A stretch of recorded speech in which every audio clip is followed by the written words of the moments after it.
An IIT alumnus with a law degree, a senior advocate at Supreme Court of India and Delhi High Court, an acclaimed author, and India's one of the most influential thought leaders. Well, Sai Deepak ji has earned such a recognition. But above all these, I would be happier to call him an activist of Sanatana Dharma, a true soldier with a mission to reclaim the spirit of Bharat, and an unapologetically fearless Hindu. Sai Deepak ji won sensational cases in court. His arguments are based on facts that are derived from India's history and culture. He shows us how law can also be used to protect India's traditions. His books make us understand how colonization still affects India and how our education system is so flawed because it is written through the colonial lens.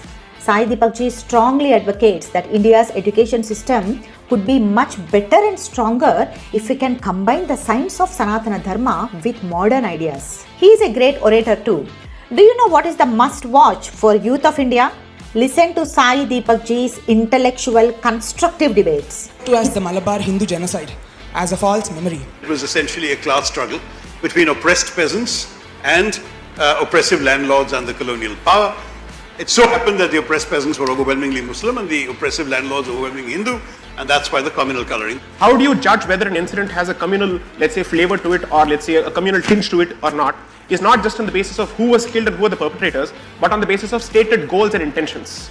Let us not forget. My point is, everything that relates to Islam necessarily comes from a book and commentaries which do not originate in India. You're absolutely wrong. Do you believe that the Islamic law is only Quran and Sunnah? No, you're absolutely wrong. Go ahead, please. No, it is not. Right. It is Quran, it is Sunnah, right. It is the judicial or the fatwas given. Then you have schools of thought, right. Hanafi, Shafi'i, Maliki, fiqh. Right. Then you have Fatwa Alamgiri. There are so many books. So these schools of thought, what is the basis of the schools of thought? Every religion, every school of thought, right. The majority of Indian Muslims are Hanafis. Okay. We follow Fatwa Alamgiri. Okay. And what is the basis of Fatwa Alamgiri? Fatwa Alamgiri is the opinion of the Islamic scholars who were born in India. Based on what? Based on Quran and Sunnah. Thank you. His clarity of thought and straightforward approach captivates our attention and also makes us think.